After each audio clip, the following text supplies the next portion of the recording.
Good morning again on Bitcoiners United. I have Greer, also known as BirdFlip on X and elsewhere. He is the Chief Marketing Officer at the Bitcoin Way.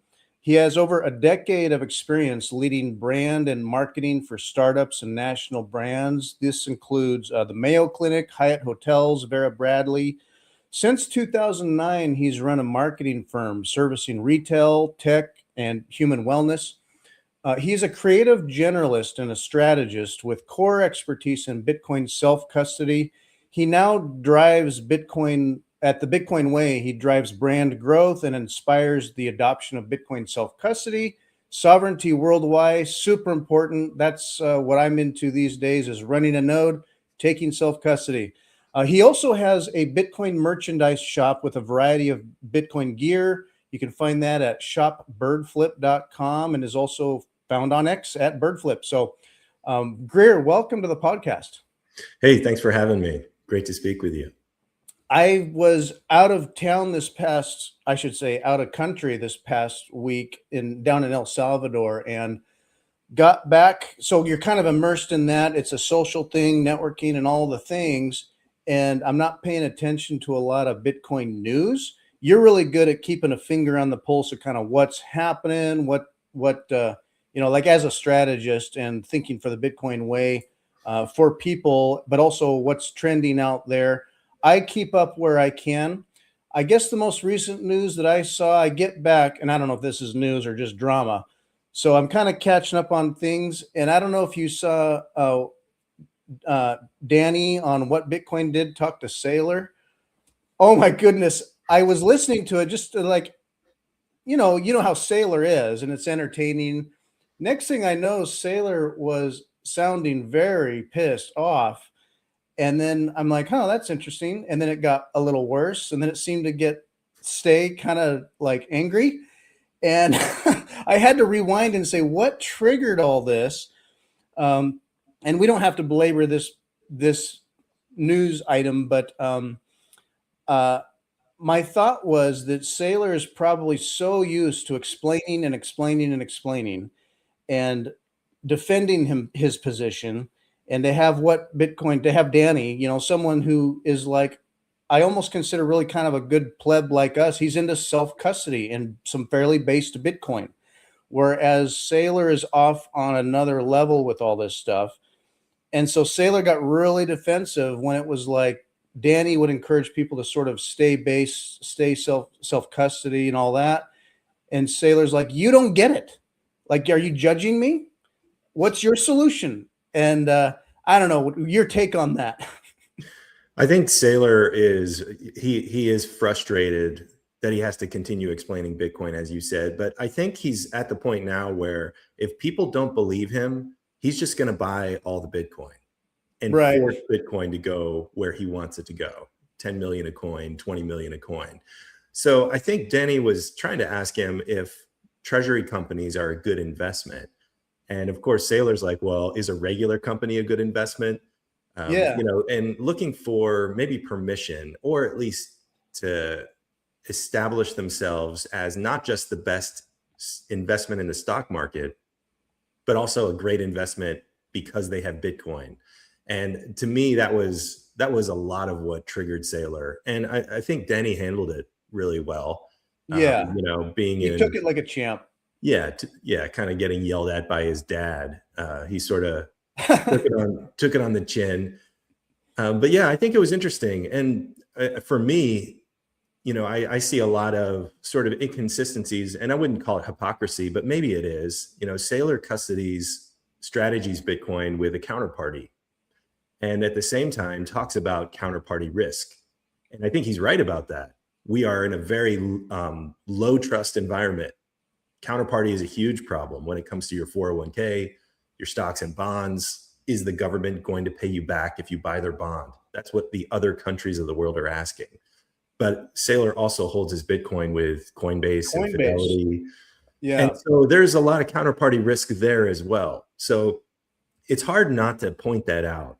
Saylor, of course, is massive. And what he's done for Bitcoin, I think, is a net positive. Absolutely.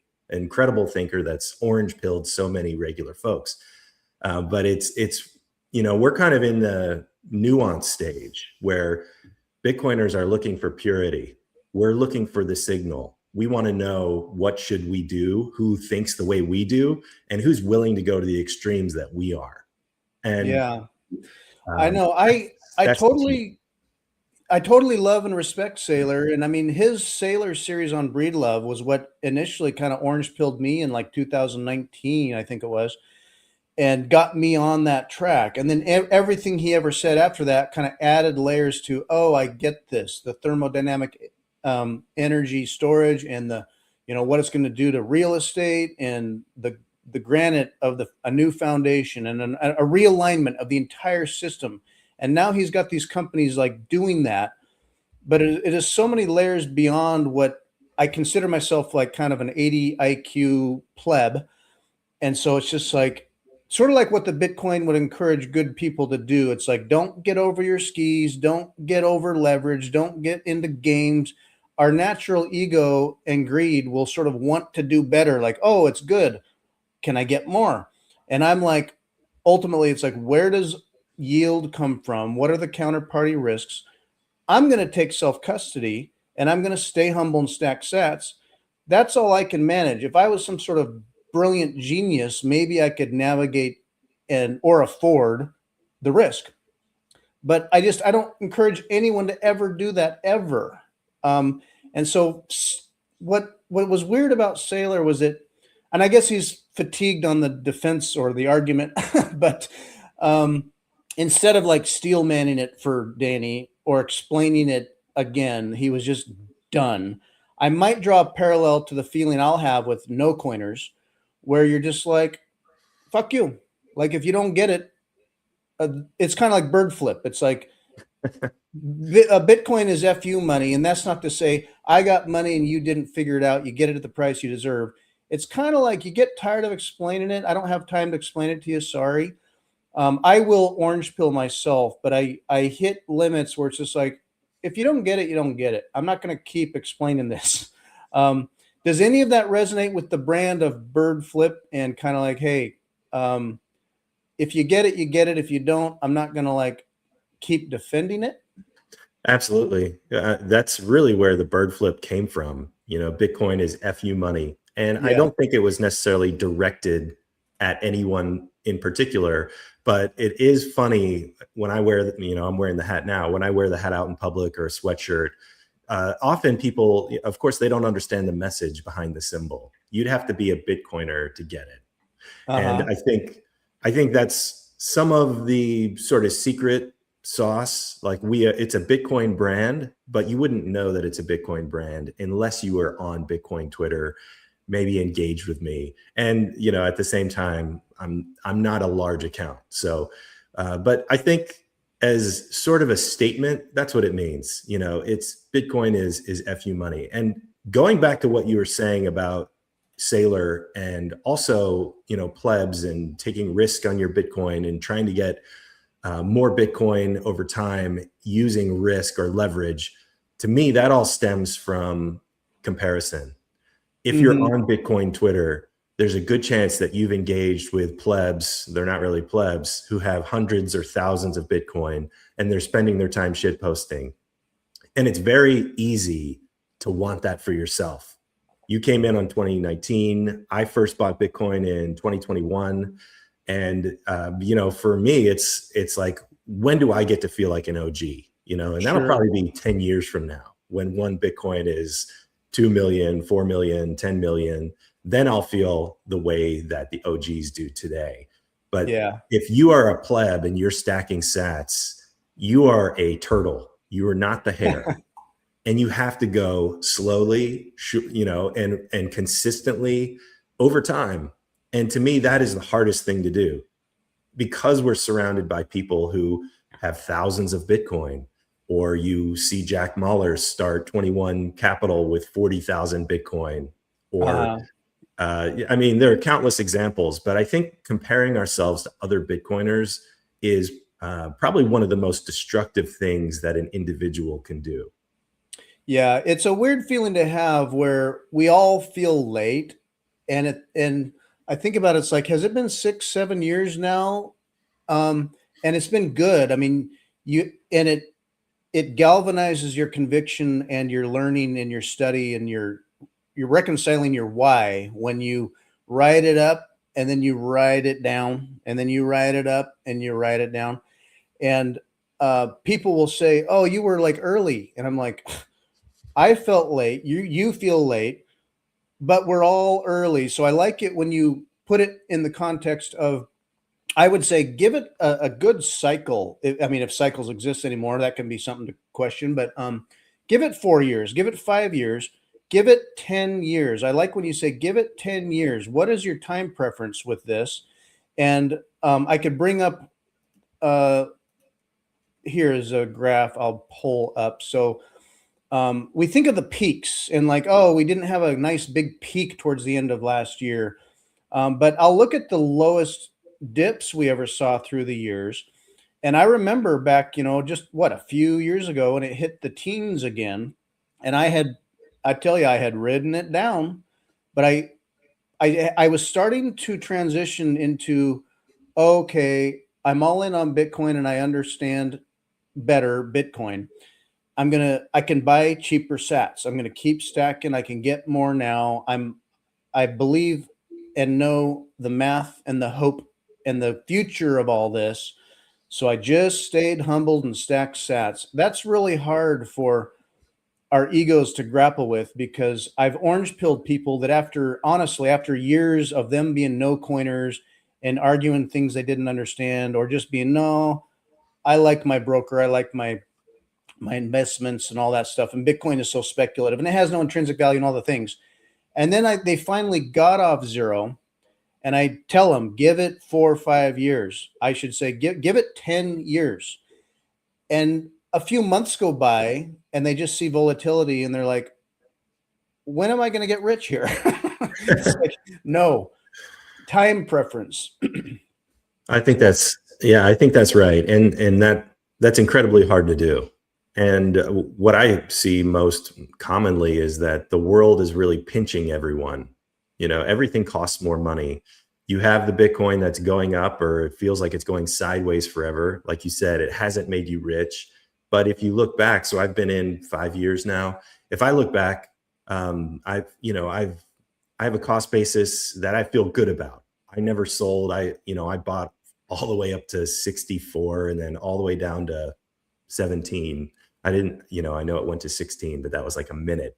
And Yeah. I think 10 years is like a good way to anchor someone. This is sort of this is reimagine your life in 10 years. But I'm a bulltard. I don't think it's going to take us 10 years. I think if you look at some of the other hard metals, especially silver, look at what it's done in like the last few months because of a supply chain failure and because of the derivatives in the paper market. And, Bitcoin is fixed. There are only 3.5 million that are liquid on the exchange. There's only going to be 1 million mined, from now until forever. And so we are going to hit a wall where the ETFs, the sailors, the governments, retail, they've all continued to purchase more than what's created in a year. And so I think we're going to hit that wall like 2028, 2029. And to me, that's when Bitcoin goes parabolic. I mean, even today, if you were to try to buy one Bitcoin, it takes 1.5 years of the average United States salary. That's if you're putting your entire salary into it. And so I think for a lot of people, the message has to shift from get one Bitcoin to buy Bitcoin every single week. And to me, Right. It's like, forget about getting to a certain number, just start stacking, do it diligently. I saw a chart from Luke Broyles and it really resonated. He said, if you invest, I think it was 150 a month into Bitcoin over 10 years, you'll have 2.4, it might've been 20 years, $2.4 million. And who knows what the purchasing power looks like in 20 years. But if you are looking to get a target in your life, like I want to be able to have this much amount, it doesn't take that much to get there monthly. It takes the discipline to do it repeatedly over time. Yeah. And as plebs, I mean, there's the concept of the K-shaped economy where, it can be triggered by big events or big changes. It can also be this change in the monetary system, but there's like that top few percent that can handle the risk, have the wealth, the resources, are in on on the on various subsidized established tracks or what have you, and they're writing it up as best as anyone ever could imagine. And all the rest of us are trying to hang on as the system slides. And I think Saylor was sort of arguing that, like, Danny, are you like for cannibalism and all the horrible, toxic everything about fiat, and you're going to judge Bitcoiners? And he's saying my parallel is basically like, I'm not going to be able to ride all the top K part of the, I guess I'd call it the minority of the wealth that can ride the very, very top. But the bottom part of the K, instead of being a downturn, is at its base level of Bitcoin is an upwards trajectory, if not amazing, and that fixes the K.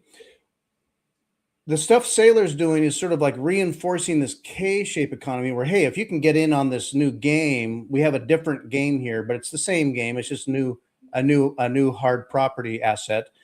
I still see a K there where guys like Saylor and other investors ride that up there, taking on risk or what have you. But all the rest of us at least aren't just left behind. We're still actually holding the best property you can ever hold. And so we're doing much better, and that the tide will rise. So that's, I guess, my hope there. Yeah, I think if you're looking at the fiat economy and you're not in the top 1% of that K-shaped economy, you're not going to win as much as the elite are, the people who are, incredibly wealthy. But I think you can still be part of the Bitcoin K-shaped economy if there is one. Right. And another way to say it is like, you can still be in the top 1% of Bitcoin holders. And I think the number you need is like 0.1 or 0.21. It's a good amount of money, but it's not unachievable. And if you want to be in the top percentage of anything, Bitcoin really gives you the best opportunity to do that. And if you can hold it and have the discipline to hold it and not spend it or sell it, then I think the momentum is all behind, is at our back. Like the wind is at our back, and the momentum, I think, is building. So for me, I'm incredibly excited about it, but I know it has been a complete lackluster of a year if you were hoping Bitcoin would set you free. Now, if you're like me, right, you've been buying Bitcoin every week, then it's great. My cost basis has been pretty much flat over the last year, and that's allowed me to kind of hit some targets that I had for myself. Volatility can really work on people, and or the time preference thing. It can work on people. What can short circuit that for me? A couple of things is like DCA. Just you've got skin in the game. You're not trying to time the market or watch the price and worry about it, or you buy and it goes down, or you bought some and it goes up, and you're like, well, I should have bought more, and you're always like, working your ego over about it all, and wishing you had more. If you just DCA and have a plan and a budget and let it be, it can short circuit that, trying to keep up.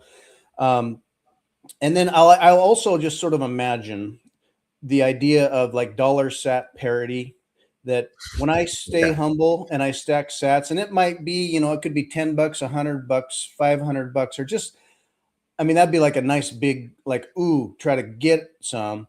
But if I just put $10 in and I just look at the thousands of sats there, I just imagine that someday on a long time preference, those are a lot of sats. And I just enjoy the unit bias of it all. I try to imagine, as I can't hardly ignore unit bias, but I'll just imagine those sats being real big in terms of value. And then it just helps short circuit that for me. And then when I'm looking on Twitter, on X, and it's easy to have feed based on number go up, or um, strategizing or predicting and what's it going to do next, or the cycles or the power law and all the things that those kinds of posts, I very often, I hate to say, I'll find it cringe sometimes because it's everything kind of priced in the dollar,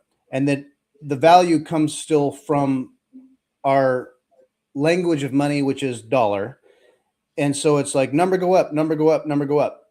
And that gets old to me as well. Whether it goes up or goes down, I'll see price feed stuff relentlessly. And I'll be like, you get to a point, maybe you got there where it's not about number go up, it's about the movement and why. Why are you Bitcoining up and down? Why are you getting in regardless of any of it? Do you remember an inflection point for you where you kind of went from you joined for some gains and then you stay for the ethics of it? Absolutely. I mean, everybody, not everyone, but everybody, it's common to come for the greed and stay for the revolution. And, I think that's healthy. We want more people coming into Bitcoin. And the truth is they come in when they feel FOMO and when the price, moons. That's when everybody wants it. And human psychology is very predictable. And I agree with you about the price predictions and the charts. I think they don't necessarily bother me, but I don't put much stake in them because in the past I've paid attention and they've been completely wrong. What I do like is when I save a screenshot of a price prediction and it pops up on my phone, or I find it years later. And I did this last week. I found a screenshot from 2022. We were around 44,000 and the Hopium chart was indicating we'd be somewhere in the 90s. And which is where we are today, which is great. Because I was buying in the 40s. And I think what we really need to do is focus on what Bitcoin gives you. It gives you sovereignty over your money. Mm-hmm. You don't have to ask a bank to move it. You don't have to upload your ID card. You don't have to log in. There's no permission. You can hold it yourself. And I think if you focus on the amount of sats you control, which is what you were kind of saying, like dollar sat parity, which would make one Bitcoin $100 million. To me, like that is also a great way to reframe your thinking. Like if you're a sat millionaire, you are in a small company of people around the world. Mm-hmm. The truth is almost nobody has Bitcoin. There are like 150 million people that own any amount of Bitcoin. A good portion of that is dust. And so if you wanted to be a Bitcoiner that in the future has some purchasing power, even today, you don't need more than $9,000 worth of it. And I know that's also a cliche. How many videos are there on YouTube about, 0.1, 0.21, whatever the number is? How many do you need to retire all this stuff? Yeah. And I think some of those things are helpful to figure out where you are. But again, it goes back to like the comparisons, which, comparing yourself to another Bitcoiner is probably something we all do. How much Bitcoin does he have? When did he get in? Did he sell it? Does he have more than me? But that's not really the point. The point is that we are removing power from the state to produce money and inflate it and steal our purchasing power. And going back to Saylor, what resonated with me is that you can store your life force in Bitcoin. And I can say today that's true. The time and energy that I put into work, providing value at my 9 to 5, I stored that in Bitcoin, and it's, tripled from when I first did that. And so all of that effort not only was preserved, but it was multiplied because Bitcoin continues to increase in value. So to me, it's like, that's the thing that's most important. Forget about the dollar price. Think about storing your value and your energy there. Yeah. Bitcoin is so super important to me in terms of like, I desperately want Bitcoin to just last forever and win and change the whole system and change people and change all the incentives in the world and, how Bitcoin fixes the world. Like, so I consider that like really important. So then it's easy to view or imagine or be aware, try to stay aware of the threats or their vulnerabilities. And for me, I think a lot of it is like mining decentralization. Like you'll see a lot of centralization in mining. but at what level can we help affect and promote the network? It's like, okay, at the network layer, I tell people run nodes, run a node. So say you get off zero, you take self custody, and then we promote, run a node and familiarize yourself, use it, contribute to the network. And when I was in El Salvador last week, I asked, and my thought, I mean, perhaps it's a rhetorical question, but my thought was that we only have like 24, 25,000 distributed nodes. And I want that to be 100,000. I want that to be 1,000,000. I want that network layer so big and huge that it's very well good and secure now. I want it better. So I asked Max Kaiser, I said, do you think we need more nodes running out there? Are there enough nodes to really help keep it decentralized and secure and protected?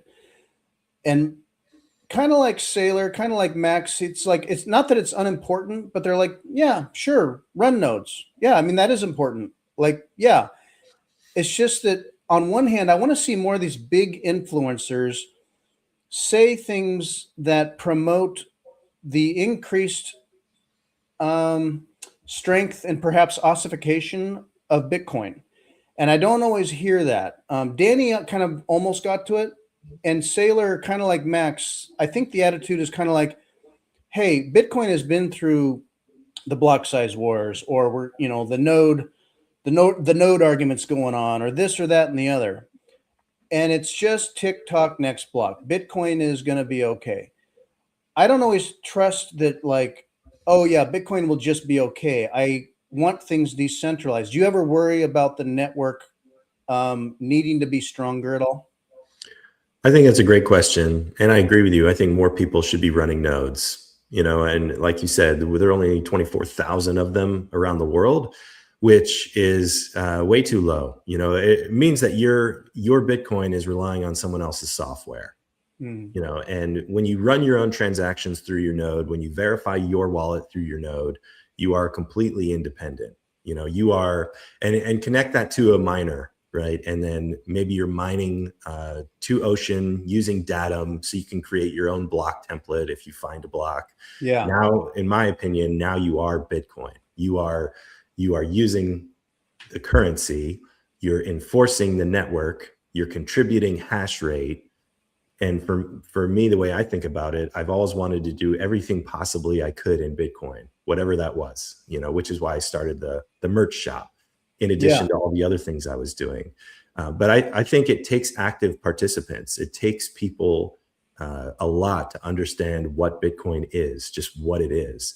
And the next step of the journey is, how do I participate in the network? And to me, running a node is table stakes. And there's great software too, and you can still run it at home, with a Raspberry Pi, or with any of the great providers that offer nodes. So I think it should be, it's probably a step on everyone's journey, but I think the price is kind of what clouds our judgment. And I truly believe that people are just really wanting to be set free from the fiat slavery, hoping Bitcoin will do that, and hanging on to their stack until they have more freedom, more autonomy, and more wealth. And to me, it's like, well, the battle is really decentralizing the network. And I think it's interesting how, as the prices has really gone sideways, it's hurt the large mining institutions. And there are a lot of miners that had to unplug because it wasn't profitable. And then you saw more solo miners. I think there were 36 solo miners who found a block over the last year. And that's huge for the network. The way I would view it is, the more people who are running their own mining equipment at home or with a third party, the better and stronger the network will be. Yeah, right up here, I have 3 little solo miners running right now, and I was like, am I gonna like win a block? Am I gonna really get a lot of gain? Like, this is not like any kind of profitable type thing at all. But it was a way for me to learn, contribute a little hash, feel like I'm contributing something, and just in my own way. mining is a super tough competitive business, and so you see that where, the big rigs and all, and the big companies have to invest a huge amount and maintain that. And I just, yeah, even if it's plebs like us, and anyone I talk to, it's like going down the steps. Yeah, get off zero, take self custody, run a node. Hey, get a little solo miner, play with that, learn about that. It is something. I think it's all good, uh, and uh, and then over time, hopefully, that just grows and grows and grows. Sailor is very pro ossification, it seems. I've talked to other Bitcoiners. Like I had CoinJoin Chris on a couple days ago, and he can see, um, very carefully done over a long amount of time, call it improvements or additions to the Bitcoin network or protocol that allow for more capability.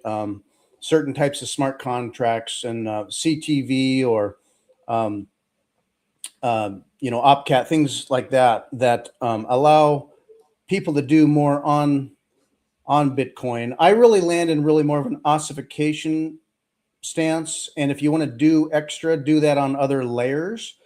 Um, the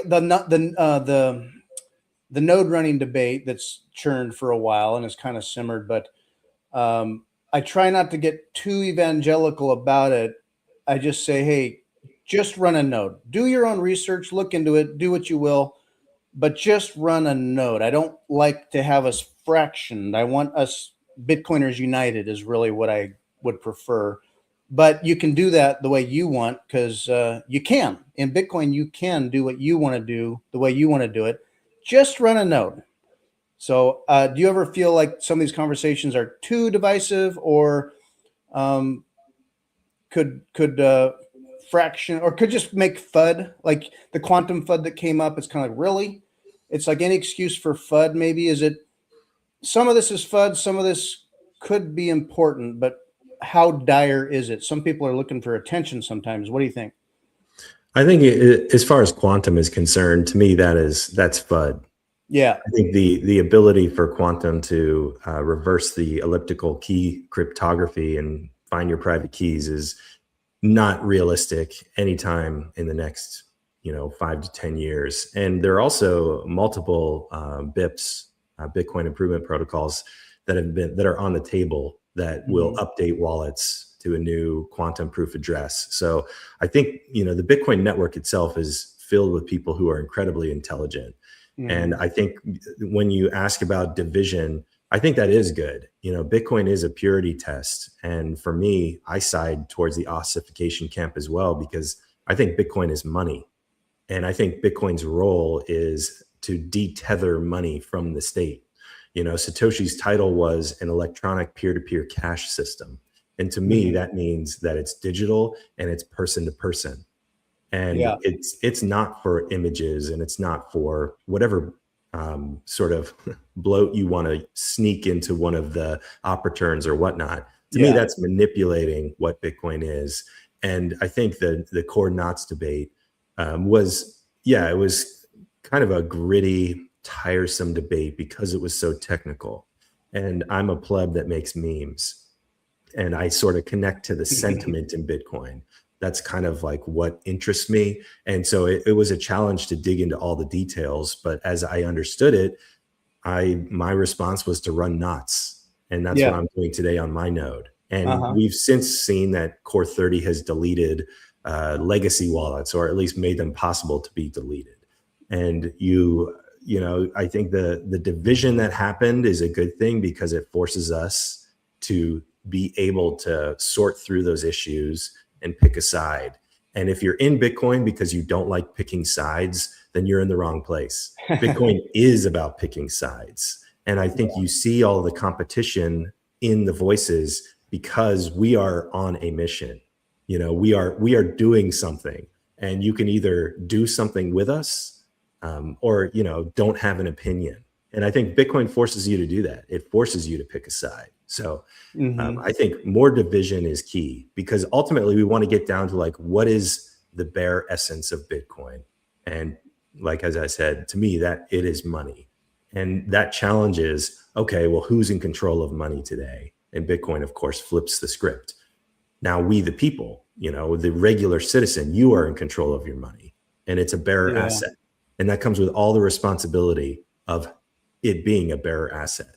So it requires a lot, but I think, there are people, lots of people who are up for that mission. Yeah, Bitcoin is like a test of your character as you get into it and where you land on what you want. And it's like, I've had to question old fiat habits again and again. And so Bitcoin's changed me that way. And so like things like the knots versus core debate or development approaches and the communication explanations or angle that they have about how they do that. I think people can get butthurt over the nature of a conversation or an argument or whatever. I just kind of think I don't like huge divisiveness in a way, because we all want kind of, I think, the same thing down the road, longer term. But debate is good. I think it's good to be questioned, to be scrutinized. And if we see something we don't like, that we can do our own, fix it ourselves, do something different. It's sort of like, oh, what is spam? We don't know. Bitcoin don't care. Bitcoin's fine. TikTok next block. And for me, being my 80 IQ pleb, it's like, you know what? You know it when you see it. Bitcoin, electronic cash system. I know what that means. And so, yeah, you can do what you want. I just don't want to promote it or say like, oh, here's a fiat angle. Here's another fiat angle. That's what I love about the Bitcoin way. And I'm just going to throw this up real quick. MicroSeed, I'm with MicroSeed, and we partner with the Bitcoin way. We refer people to the Bitcoin way all the time, where what I like to tell people is like, it doesn't matter what level of expertise you think you're at or how smart or good at Bitcoin you think you are, to give them a call. You may have a very, very basic question that you're afraid to ask. You may know a whole lot, but just want to kind of check and see what you could do better, or something else you could do, or maybe your next step. We can talk about like the plan B concept.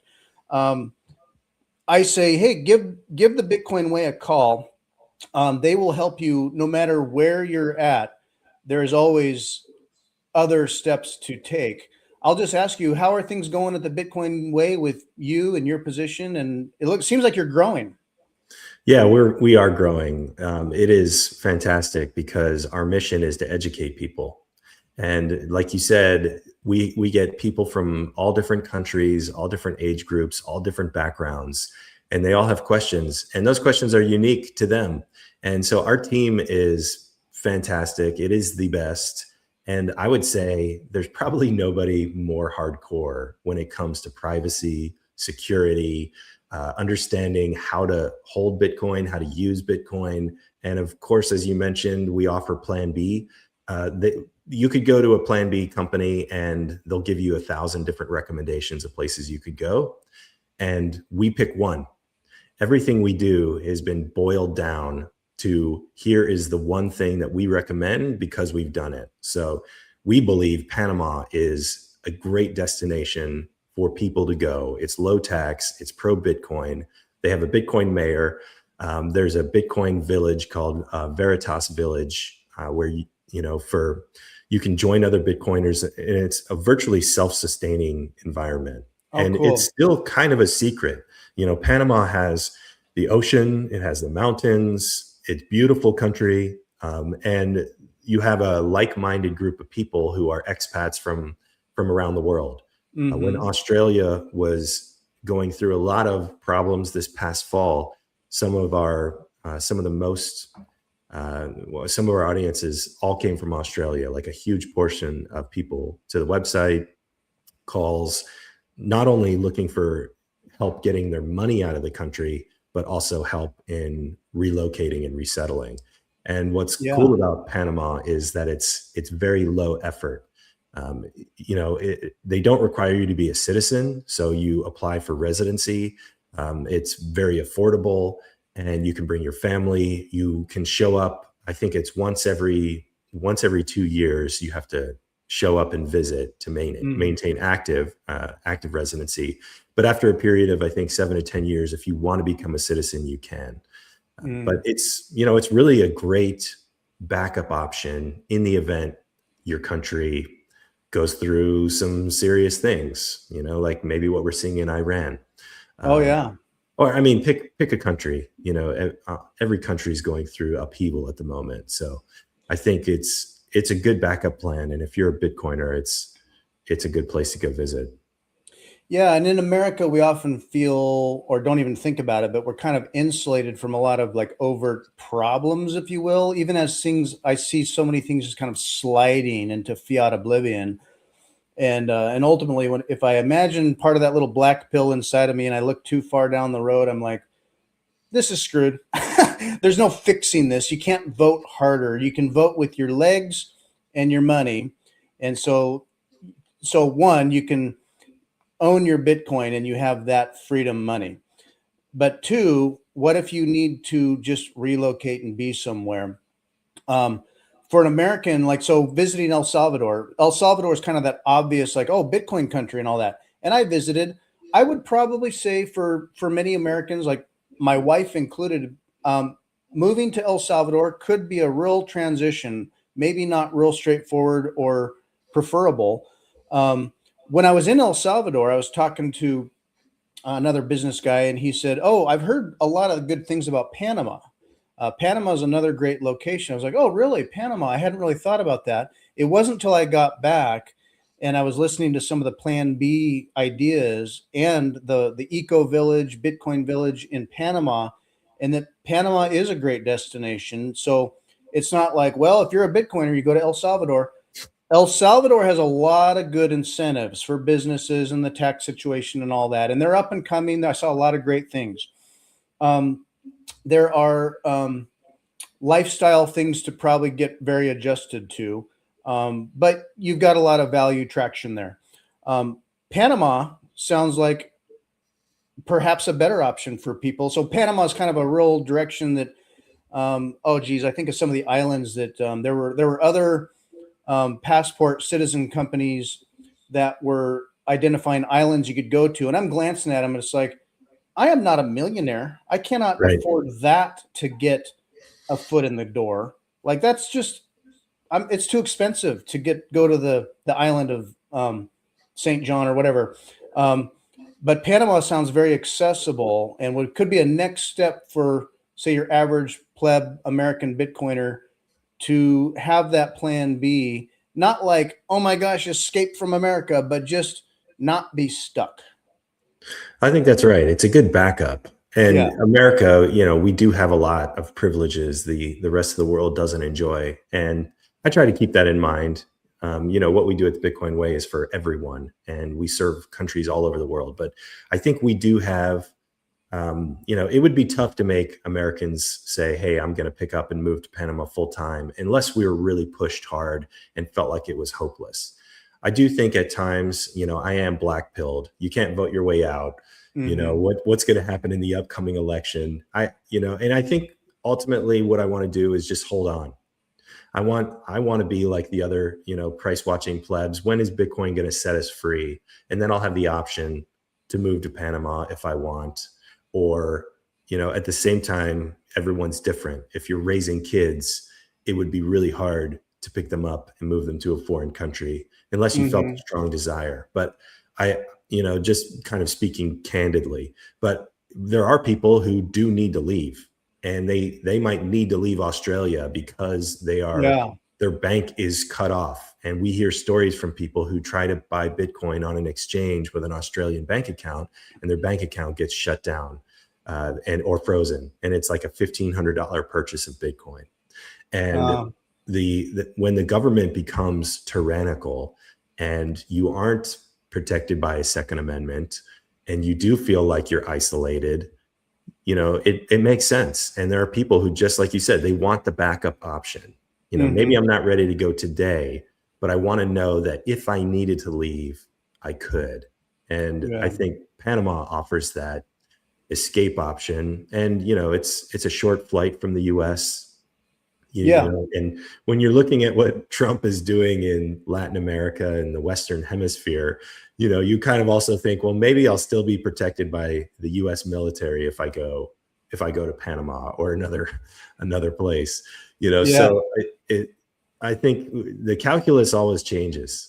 And I think you have to sort through these things because there's no rubber stamp. We all have a different experience, but it does make sense for a lot of people to do it. Yeah. I was talking to podcaster Sean Clark in Australia a Yeah. few weeks ago, and I can sort of imagine what could happen in the grand, United States, as I'll see things kind of start in areas of Europe or in England or in Australia. And it's like that's where certain powers that be are pushing and pushing. And you can see the angles there. CBDCs, digital IDs, pick their excuse. And then ultimately you've got your digital ID or you have your UBI and the system is wholly broken. And you can see it happening or starting elsewhere. And then in my mind, without good, strong defense, it creeps. It that could be in America, and so then you want to start considering Plan B type things. And so I want to read a quote from you. A quote from Teddy Roosevelt. Your favorite quote. It's not the critic who counts, not the man who points out how the strong man stumbles or where the doer of deeds could have done them better. The credit belongs to the man who is actually in the arena. So it's like reminding people generally, you have personal agency. If you're feeling stuck or there's no hope, you're kind of black pilled or whatever, or you're feeling down, saddle up. And what is the next best thing you can do for you? And so instead of anyone ever feeling stuck, and you're like, oh, well, voting doesn't matter, or well, the system's never going to change, or politicians will say something, this and that and the other, and then it doesn't really happen. They get in, and it's like, oh, enter the deep state or whatever. And so not to be stuck in Panama. So as an American, some of us, we hold dear to heart ideas around the Second Amendment. I've thought of like, well, if I were to live there or there, can I move firearms? Do I have some of those rights? Do you know in Panama, like, could an American own a gun, have a gun? How does that work? I don't know. Let me get back to you on that. I was just curious. I haven't looked into that specific issue. I would probably say my guess is that the answer is no, but I'm not 100% sure. So I don't want to push it one way or the other. But I think it's a great consideration. I'm a strong supporter of the Second Amendment, and I think it's one of the things that makes us different. Paired with the First Amendment, that's what provides us our freedom. So I think it would be a hard thing to give that up completely. Yeah, I'll think about those little things, and it's not like, oh, geez, I need to move an arsenal, or that I'm really going to defend myself against like a government or a broad gang that like wanted to assert a higher level of force than what I'm going to defend my castle with. But down in there, as a crazy American, there's just kind of that little bit of me sometimes where I'm like, could I just in my home have my little bit of something that is mine that protects myself in the most extreme circumstance, say, event or something. But yeah, I'm kind of just curious about that sometimes. And it brings me to like personal values, just why we Bitcoin. And there was a great documentary I saw a few years ago, maybe it was, Thank God for Bitcoin. I think Swan and some others collaborated to make this documentary to register with people. It's so easy to look at Bitcoin and view it from just a financial lens, an investment money lens, just a technical tool. But as you stick with Bitcoin, it enters you so much more deeply in terms of you stay for the movement. Well, what is that? It's like your personal values, your personal belief systems, your ethics, the most ethical property you can have, and what it means for society. So, you can speak to this to the level that you're comfortable speaking to, but for many guests I've had, when I've talked to them about kind of the deepest roots of what Bitcoin means for them, and it registers with deep personal values, where does it connect with you at kind of maybe not just a mind and body and emotional level, but like at a spirit level or Christianity? What are the parallels there that you feel with Bitcoin? Yeah, I think it's a great question. I am a Christian, and I see a lot of parallels between Christianity and Bitcoin. Christ is known to have talked about money almost more than any other subject. And I think it shows the danger of what money can do. The love of money is the root of all evil, is what Christ said. And Right. I think it's not money is the root of evil. It's the love of it. And I also remember Christ said that you cannot serve God and mammon. And mammon in the Hebrew language is the pursuit of money. And I think, as a Bitcoiner, I am continually working to keep Bitcoin from becoming an idol. Yeah. It can feel like a cult. It can feel like a religion. It can feel like number one because of what it offers. But I'm continually convicted to make sure that Bitcoin has its place in my heart and my life as a tool. And to me, that's what it is. And it is the best tool that we have for preserving our energy and wealth and time. But it won't save us. It won't save us in the spiritual sense. And so I think I saw one person point out Bitcoin is just money. And I thought, what do you mean by that? But he meant it is just, it is justice, it's righteous. Oh, I And see. Christ also talked about using just scales. And to me, it's like, this is the most perfect form of money that man could have, because we can't dig and find more of it. You can only mine what's available. It's limited for all time. It's completely fair for anyone who's alive to either jump in or refuse it. So it's completely your choice. It's voluntary. Again, I think the parallels are just woven throughout it. And it feels like it's a spiritual gift, from above. I don't know if that's true or not. It feels Yeah. inspired. But at the same time, I have to remember that it is a tool. And I think if you're a guy, that you are only as good as your tools. That's true if you're, working in your garage or doing anything. But, Bitcoin is a tool, and it separates the power from the state, whatever state that might be. It separates the power from the state over you. And so I look at it as freedom and liberty. And to me, that resonates, very closely to Christianity.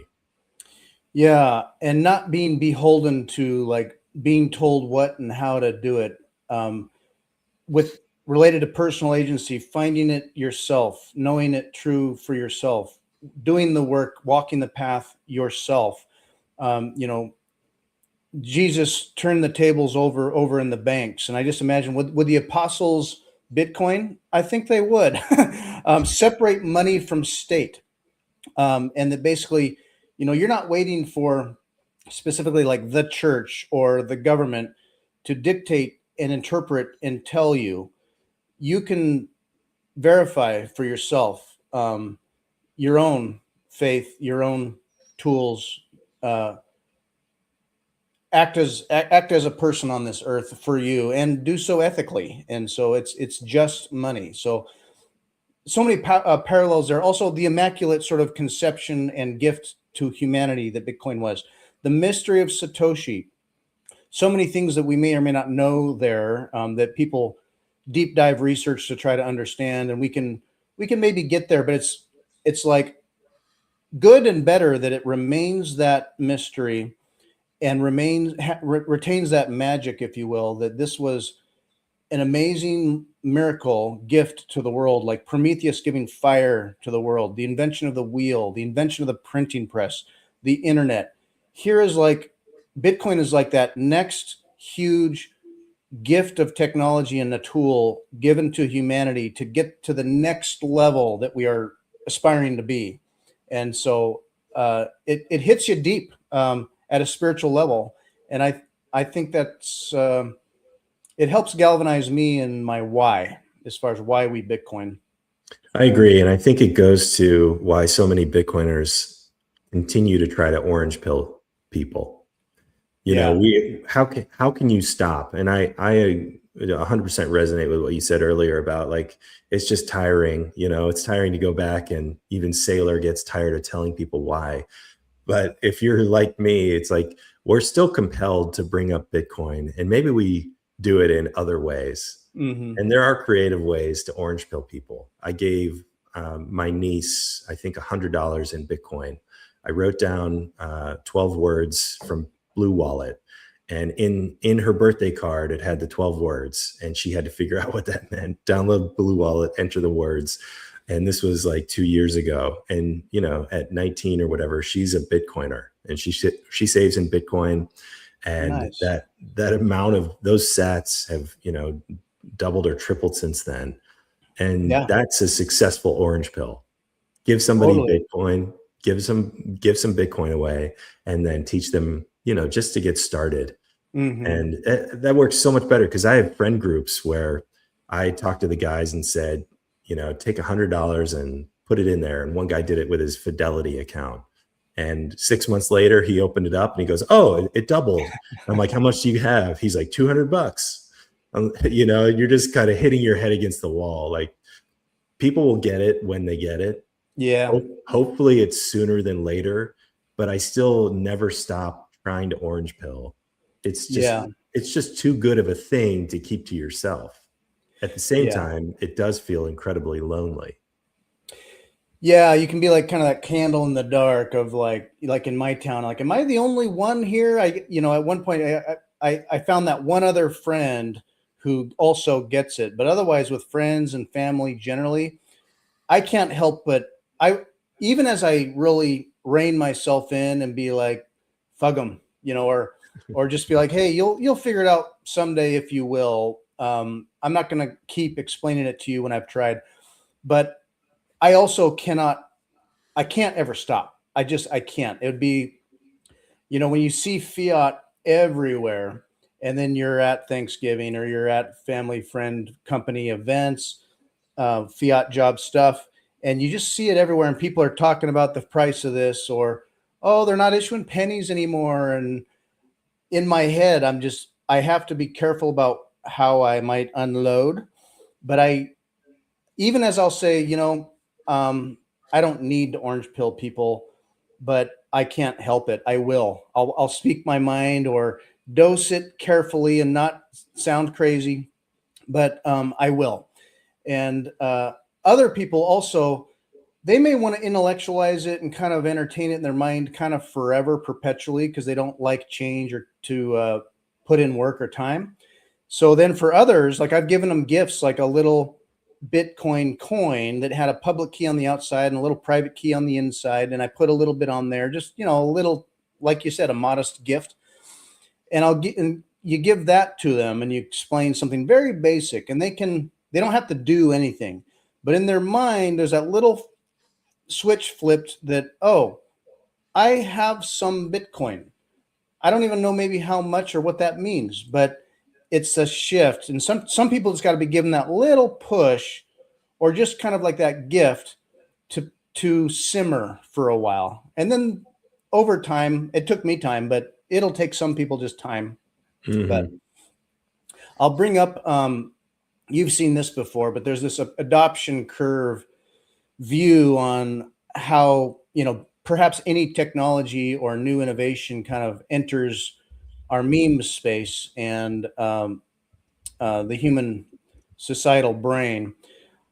I feel at times like we're in this chasm, perhaps. Part of me feels like Bitcoin is sort of all prepped and set up and spring loaded to just move in and take advantage to the early adopters. And I've had a lot of people will say, oh, we're here in this chasm, it seems, where it's like, flat or down or a little up, but there's not been this big movement. And in my head, it's like it's been spring loaded for a long time. Well, maybe big players are positioning themselves and getting their minds around it, and they don't want to be first, but they don't want to be last. And meanwhile, it's kind of churning in this like preparatory phase. I've had other people say that really we're still back here in this visionary and we haven't even entered much of a chasm yet. I want to say maybe we're right on the cusp of this becoming a pragmatic thing. And then suddenly there could be this rush of like, oh, it's the thing. It's the cultural meme. It's the new money. It does work. Look at them and look at them. Where do you think we might be on this adoption curve, if this is accurate? I think we're probably in that orange section. And I think it's because we are seeing the people with real money come into Bitcoin. What's happened is these two green sections, they've kept all of the regular folks out. And people bought Bitcoin, at 60 and sold it when it went down to 16, and they're never coming back. But I think for the people who have been pragmatic, they've gone from the stage of let's just get a little Bitcoin to we're going to allocate to it every single month or every single year. And to me, those are the institutions. It's the university endowments. It's the pension funds. I think everyone with money is in Bitcoin. I think it is the regular, and this is just my perspective as an American, it is the middle of America that is not in Bitcoin. And I think that crosses, all the red states. Let's just say that none of the red states have Bitcoin. And I think that's why that is a huge amount of purchasing power.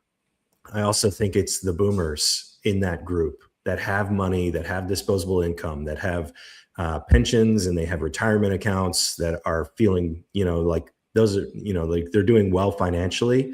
They don't need Bitcoin. So I think we're in the orange and maybe towards the bottom of it, but we can't see it because the people that we relate to don't talk about Bitcoin, don't care about Bitcoin, don't buy Bitcoin.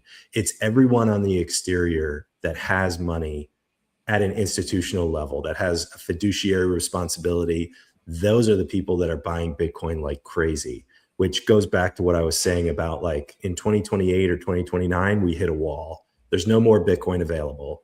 We're all going to be watching the miners. Every 10 minutes, that next block is going to be bought and paid for by either BlackRock or Fidelity or Sailor or a country. And I think we are going to be forced to start businesses that accept Bitcoin. And that'll be the way you get it. But I think it's happening. Like if you just take the amount that the exchanges are purchasing, which is like since 2 years of launching, they have over 1 million Bitcoin. There's only 3 million that are available, that are liquid. And some of those even belong to people, but they leave them on the exchange. So just by that alone, it's all going to be gone in 2 years or spoken for. And yes, people will sell on the way up. But I think what brings that middle of America back, both the boomers and the red state people, I think what brings them back is the FOMO and a consistent ride up. So they buy in for the first time at like below 200, and within months it goes to 250, and months it goes to 300. To me, that's when people are starting to sell what they own to get more Bitcoin. They're selling the second property. They're selling the business, they're selling their main home and downsizing. To me, that is going to unfold here. And again, I'm a bulltard. Me too. I think it's dollar sat parity. It's 100 million for Bitcoin. I think, think about going up that quickly, what that will do to human psychology. If Bitcoin continues to go up and not down, or even if it retraces a little, because people are selling their stack, a portion of their stack at the top, it's going to get bought up immediately. And I think we saw that all summer. Let's say there were 400,000 Bitcoin that were sold. Those were all bought up, which is why the price stayed sideways. Yeah. You think about some of those OG wallets and other things, it's like these big sells, and yet it didn't crush Bitcoin. It was all right.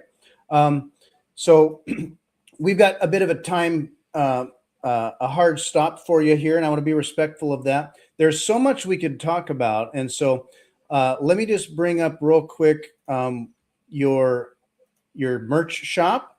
I want to highlight people can go to shopbirdflip.com. You've got a lot of clothing and accessories and hats and things like the hat you're wearing.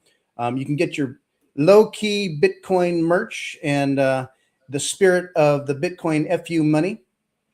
And you can pay in Bitcoin as well. And you can pay in Bitcoin. I just imagine a time when, like, you see on, taco trucks and they're like cash preferred for reasons. Square does the whole point of sale broad, rails on Bitcoin, which is huge. And I could see basically people down the road, little merchants saying Bitcoin preferred, actually. Oh, yeah. I'll also direct people. Obviously, you can go to the Bitcoin Way.